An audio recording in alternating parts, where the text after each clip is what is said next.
मंडळी, राज्याचे उपमुख्यमंत्री अजित पवार यांचं आज विमान अपघातात दुर्दैवी निधन झालं. बारामतीला एका चार्टर्ड प्लेनने जात असताना अचानक हे विमान क्रॅश झाल्यामुळं अजित पवार आणि त्यांच्यासह विमानातील आणखी 5 जणांचाही यात मृत्यू झाला. ही घटना केवळ महाराष्ट्रासाठीच नाही तर संपूर्ण देशासाठी अतिशय धक्कादायक आहे. या घटनेमुळे सगळे शोकाकुल असतानाच संपूर्ण महाराष्ट्राच्या मनात एकच गोष्ट आहे, ती म्हणजे अजित पवारांचं मुख्यमंत्री होण्याचं स्वप्न.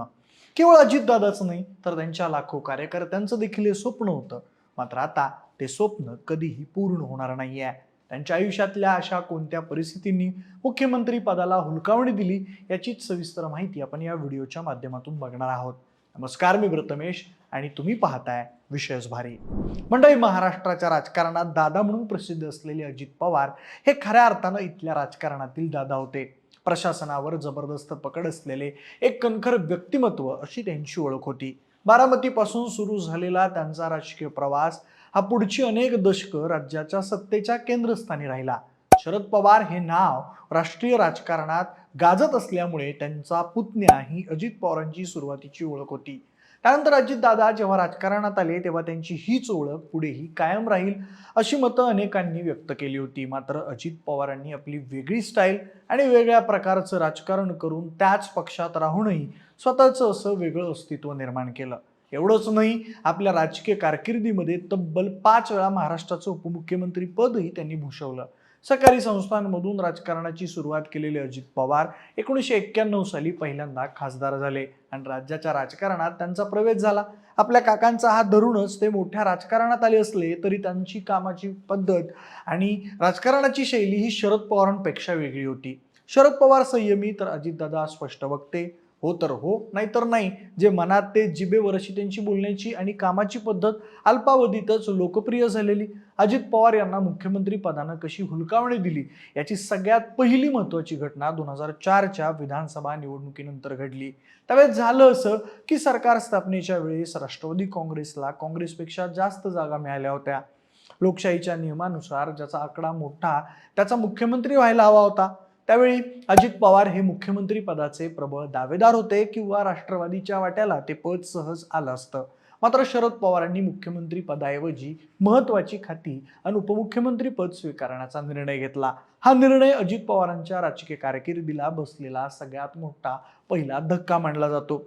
जर तेव्हा राष्ट्रवादीने हट्ट धरला असता तर कदाचित अजित पवार 2004 मध्येच राज्याचे मुख्यमंत्री म्हणून आपल्याला दिसले असते. अजित पवारांनी कधीही आपली मुख्यमंत्री होण्याची महत्वाकांक्षा लोकांपासून लपवून ठेवली नाही. त्यांनी मुख्यमंत्री होण्याची इच्छा अनेकदा जाहीरपणे बोलून दाखवली. एका कार्यक्रमात तर त्यांनी, मी जर साहेबांचा म्हणजेच शरद पवारांचा मुलगा असतो तर मला संधी मिळाली असती की नाही, तर नक्कीच मिळाली असती. फक्त मी त्यांचा मुलगा नाहीये म्हणून मला संधी दिली गेलेली नाहीये.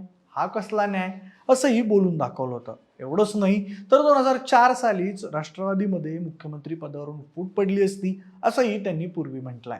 कारण त्या वर्षी काँग्रेस राष्ट्रवादी सरकारमध्ये राष्ट्रवादीचं पारडं जड होतं. मात्र तरी शरद पवारांनी आपल्या पक्षाला जास्त अनुभव नसल्याचं म्हणत मुख्यमंत्री पद नाकारलेलं होतं, जे अजित पवारांना पटलं नव्हतं. त्यानंतर 2014 पर्यंत काँग्रेस राष्ट्रवादी आघाडीत पृथ्वीराज चव्हाणांसोबत काम करताना अजित पवारांचं वर्चस्व वाढलं होतं. पण आघाडीच्या राजकारणात धाकट्या भावाची भूमिका राष्ट्रवादीला निभावावी लागली. त्यासोबतच 2019च्या विधानसभा निवडणुकीनंतर तर खऱ्या अर्थानं नाट्यमय घडामोडी घडल्या. भाजपशी हातमिळवणी करून पहाटेचा शपथविधी उरकला गेला. अजित पवारांना वाटलं होतं की या बंडाला पक्षाचा पाठिंबा मिळेल आणि ते सत्तेच्या केंद्रस्थानी येतील. पण शरद पवारांच्या एका गुगलीनं चित्र पालटलं. आमदार परतले आणि अजित पवारांना पुन्हा उपमुख्यमंत्री पदावर समाधान मानावं लागलं. त्यानंतर एकनाथ शिंदे यांच्या पक्षफुटीमुळे महाविकास आघाडी सरकार कोसळलं. त्यासोबतच राजकीय समीकरणं सगळी बदलली आणि पुढच्या निवडणुकीत भाजपचे फडणवीस मुख्यमंत्री होऊन एकनाथ शिंदे आणि अजित पवार यांच्या नावापुढे उपमुख्यमंत्री पदाचीच पाठी लागली. अजित पवारांच्या मुख्यमंत्री न होण्यामागे काही प्रमुख कारणं सांगितली जातात. पहिलं म्हणजे शरद पवारांची ताकद आणि त्यांची राजकारणातली सततची सावली. राष्ट्रवादी काँग्रेसमध्ये सगळ्यात अंतिम निर्णय हा शरद पवारांकडेच राहिला. अजित पवारांनी कितीही बंडखोरी केली किंवा कितीही ताकद दाखवली तरी शरद पवारांच्या पॉवर पॉलिटिक्स पुढं त्यांना नमतं घ्यावं लागायचं. त्यानंतरचं दुसरं कारण म्हणजे मित्रपक्षांसोबतचं समीकरण. म्हणजे काँग्रेस असो वा भाजप या मोठ्या पक्षांना महाराष्ट्रात स्वतःचा मुख्यमंत्री हवा असतो. अशा वेळी अजित पवारांसारख्या आक्रमक नेत्याला मुख्यमंत्री पद देणं म्हणजे स्वतःच्या पक्षाची वाढ रोखण्यासारखं असतं, अशी भीती मित्र पक्षांना वाटायची. आणि तिसरं कारण म्हणजे त्यांच्या स्वभावातल्या स्पष्ट वक्तेपणाची शैली. अजित पवारांची प्रशासनावर पकड असूनही त्यांच्या काही विधानांमुळे निर्माण झालेले वाद त्यांना राजकीयदृष्ट्या महागात पडलेले. त्यामुळे अजित पवारांना मुख्यमंत्री पदाच्या खुर्चीनं सतत हुलकावणी दिली. मात्र अजितदादांनी या गोष्टीची खंत किंवा नाराजी त्यांच्या कामाच्या आड कधीच येऊ दिली नाही. मिळेल ती जबाबदारी, मिळेल ते खातं अगदी नेटाने सांभाळलं. अगदी उपमुख्यमंत्री पदावरून एकनाथ शिंदे त्यांना म्हणाले होते की दादांना पहाटे आणि रात्रीच्या शपथविधीचा अनुभव आहे. त्यावरही त्यांनी आपल्या खास शैलीत मिश्किलपणे पलटवार केला होता. कामाच्या बाबतीत केवळ त्यांचे सहकारी कार्यकर्तेच नाही, तर राजकीय विरोधक सुद्धा दादांचं कौतुक करायचे. दादांकडे काम घेऊन गेलेला माणूस कधी रिकाम्या हातानं परत येत नव्हता. हे सगळं पाहता अजित पवार हे महाराष्ट्राला कधीही न मिळालेले सर्वोत्तम मुख्यमंत्री होते असं म्हटलं तरी वावगं ठरणार नाही. पण आजच्या घडीला महाराष्ट्राच्या राजकारणात कधीतरी दादा मुख्यमंत्री होतील हे स्वप्न स्वप्नच राहिलं, हे मात्र नक्की. बाकी मंडळी, अजितदादांच्या अशा अकाली एक्झिटमुळे तुमच्या काय भावना आहेत? अजितदादांच्या मुख्यमंत्री होण्याच्या स्वप्नाबद्दल तुम्हाला काय वाटतंय आम्हाला कमेंटच्या माध्यमातून नक्की सांगा.